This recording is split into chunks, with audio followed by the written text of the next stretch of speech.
Assalamualaikum warahmatullahi wabarakatuh. Alhamdulillahilladzi an'ama 'alaina bi ni'matil iman wal islam. Asyhadu an la ilaha illallah wahdahu la syarika lahu wa asyhadu anna Muhammadan abduhu wa rasuluhu la nabiyya ba'da.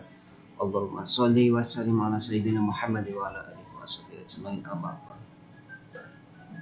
Hadirin jamaah muslimin muslimat dimanapun berada, jumpa lagi dalam kajian Al-Quran yang sangat sederhana ini dan hanya singkat padat berisi.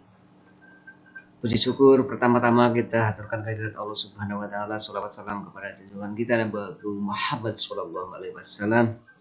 Mudah-mudahan kita termasuk umatnya yang mendapat pertolongan di hari akhir nanti. Amin ya rabbal alamin.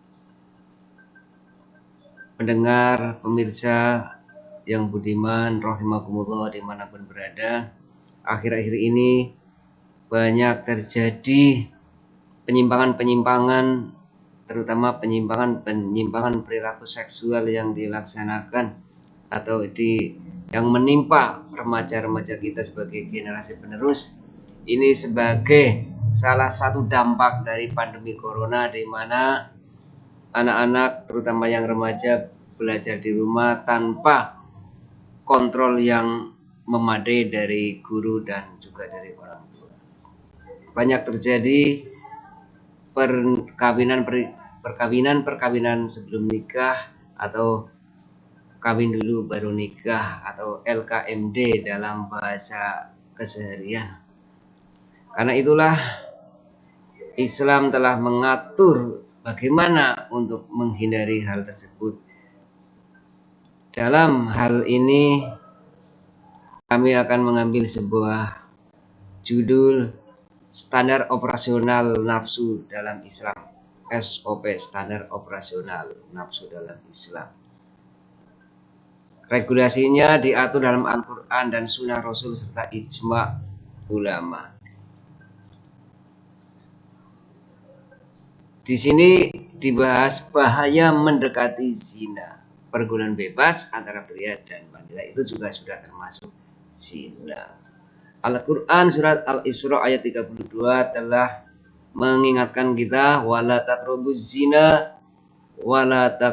zina innahu kana fahisatan wa sa'a sabila. Dan janganlah kamu mendekati zina, sesungguhnya zina itu adalah suatu perbuatan yang keji dan suatu jalan yang buruk.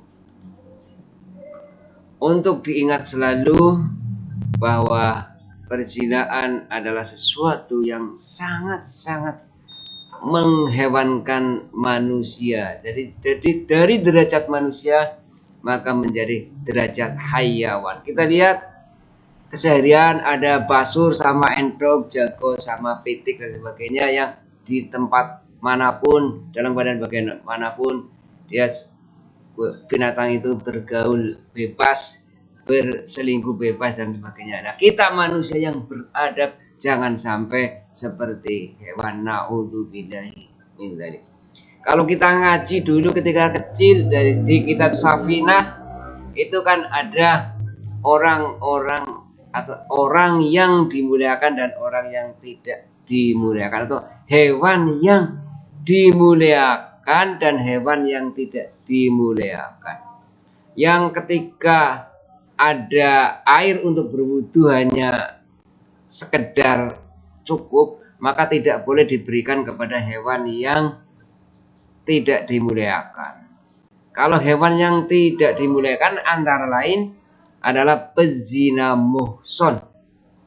Jadi orang yang sudah bersuami atau sudah beristri tapi masih berzina itu namanya pezina muhson. Jadi dianggap hewan yang tidak mulia, hewan yang tidak bisa dihargai. Itu dalam kitab Safinah. Jadi saya hanya mengutip saja, bukan dari kata-kata saya. Silakan dibaca kembali kitab Safinah, yaitu bab tentang tayamum, bab tentang air, itu air yang digunakan untuk tayamum. Gara-gara ada hewan yang dimuliakan, airnya diberikan kepada hewan, jadi kita tayamum. Tapi kalau hewannya itu adalah hewan yang tidak dimuliakan, tidak usah diberikan. Contohnya pezina muson, artinya orang yang berzina, sudah punya suami, sudah punya istri, tapi masih selalu berzina. Naudzubillah min dzalik. Nah, hubungannya dengan remaja, marilah kita jaga anak-anak kita, generasi muda kita, jangan sampai berperilaku zina, artinya bergaul bebas. Kadang-kadang orang tua salah sih, jangan sekedar menyalahkan anak, tapi orang tua banyak juga yang salah. Contohnya orang tua yang kurang benar, yaitu ketika anak-anaknya sudah tidak kuat menahan rasa, sudah nafsunya menggebu-gebu, sudah ingin nikah, matur baik-baik sama orang tua, Pak, Bu, saya mau nikah karena nafsu saya sudah tidak kuat umpamanya, daripada maksiat saya ingin nikah. Orang tua menjawab, kamu mau nikah, mau diberi makan apa istrimu, mau dengan biaya apa dan sebagainya, dimarahi habis-habisan. Akhirnya anak itu nekat dan berhasil mengumpuli pacarnya, akhirnya hamilah. Nah, setelah hamil barulah orang tua astagfirullahaladzim, kayak temen. Nah, terus ya wis kebrian maning ya kowe ya kudu nikah. Nah, itu orang tua yang membuat skenario dosanya adalah orang tua. Kenapa? Kenapa dulu anak minta nikah baik-baik ditolak, sekarang setelah sudah kecelakaan baru dituruti. Itu orang tua yang kurang bisa jadi orang tua. Perlu ada penataran atau kursus atau diklat orang tua agar tidak berperilaku seperti begitu dan anaknya tidak jadi korban. Karena itulah Allah terang-terangan sejelas-jelasnya dan seadil-adilnya serta pokoknya segalanya, karena dia adalah Allah, sudah memberi penerangan kepada kita dalam surat An-Nur ayat 32. Para bujang-bujang yang miskin maka dinikahkan, insya Allah Allah akan memberi kekayaan kepada mereka setelah nikah. Jadi dengan nikah maka rizki akan mengalir, tapi dengan berzina maka kehinaan akan menyertai diri kita yang berzina misalnya. Jadi kalau nikah membuat mulia, berzina membuat hina dan sengsara.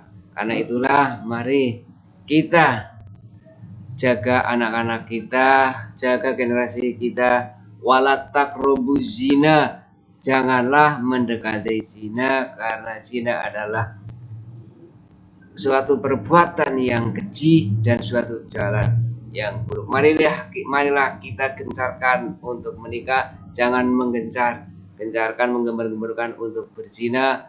Kita menyuruh pacaran tapi tidak pernah menyuruh nikah. Itulah dunia sudah terbalik. Pacaran boleh, nikah tidak boleh. Yang halal tidak boleh, yang haram malah boleh. Mudah-mudahan kita sadar dan kita senantiasa menggunakan hukum-hukum dari Al-Quran agar selamat di dunia dan di akhirat, dan anak kita terhindar dari perilaku zina yang sangat menghinakan. Akhirnya untuk diingat selalu, perbuatan maksiat yang dilakukan anak muda adalah jahat. Perbuatan maksiat yang dilakukan orang tua adalah sangat jahat. Karena itu marilah kita sama-sama istighfar, mudah-mudahan Allah mengampuni dosa kita dan juga anak cucu kita semuanya selamat fitini wa dunya wal akhirah. Assalamualaikum warahmatullahi wabarakatuh.